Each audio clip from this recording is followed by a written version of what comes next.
Hey boys and girls, Matt Morgan here at M2 Lumber. Today we're going to show you how we built a 20-foot walnut conference table for a business downtown Greenville. We have 5 walnut tables we're starting with that was built by another woodworker that we collaborated with, and we're going to first set up our CNC machine to cut the river profiles out. On these tabletops we're doing rivers, roads, and then an inlay for a bridge logo as well. The process requires us to do it in stages and tiled, so there's 5 separate tables that will add up to make a 20-foot table in total. And we first did the rivers on all of the tables, filled that with some epoxy, and then we go back on top of it and do the roads and the inlay after. Here you can see the rivers are done. We're going to be using Epoxy as our epoxy. This is the UV epoxy that we sell. It's a great brand and a great product because it also has the built-in ability to already be UV resistant. Here we're adding the Mica Powder with different shades of blue to try to get that river look. It was really not quite dark enough, so we added some blue dye. Here you can see we didn't show that process, but we added some blue dye and it's actually a lot darker, and we finally got the color that we were wanting. So now we're going to go through the process of filling all the rivers that we milled on the CNC, and we're going to, once we pour all of this, let that cure. It takes about 6 to 8 hours, and then we're going to immediately go after that and mill the roads on top of the rivers. Didn't show that part, unfortunately, but that was just filling it with black. So pretty simple process there. Here you can see it looks like after it's all cured. Now you do want to make sure you go back and swirl this to get that nice river effect, as you can see there. Make sure that you pop any bubbles using a torch, etc. And after the river was done in the roads, now we're going to do this bridge inlay. We were originally going to do this out of wood, but it just ended up being really thin with the design that we went with, so we had to just use epoxy instead. And it looked really nice actually, so I'm happy the way we went. So here we're doing the cutout for all those sections, and then we're going to mix up some more epoxy. This time we're using a white. We wanted a nice contrast with the dark walnut wood.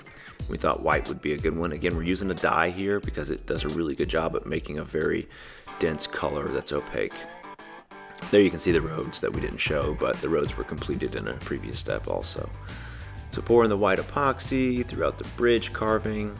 This is the Liberty Bridge, which is over Reedy River Park, downtown Greenville. If you haven't seen it, you should go check it out. It's really cool.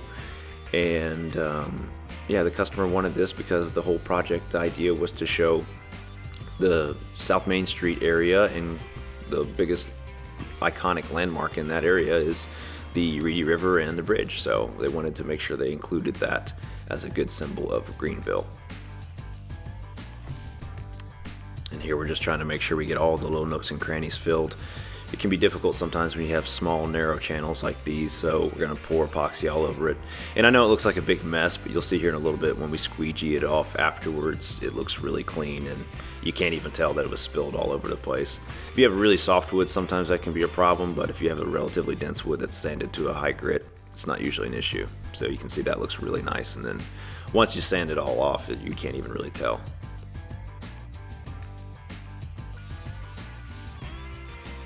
Stuff almost looks like icing. Yep, so cleaning up all the excess there.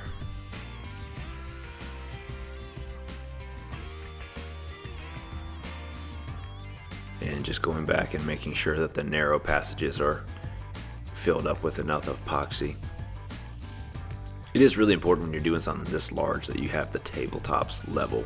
Otherwise you can get it pooling to one side versus the other. So that's something that you want to keep in mind if you're doing a large surface area.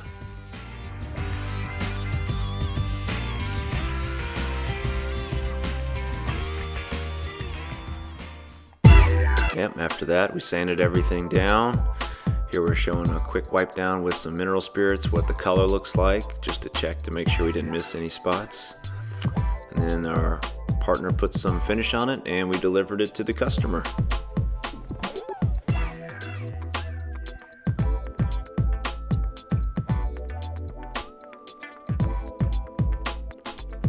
There you go. That's how you make a 20-foot conference table.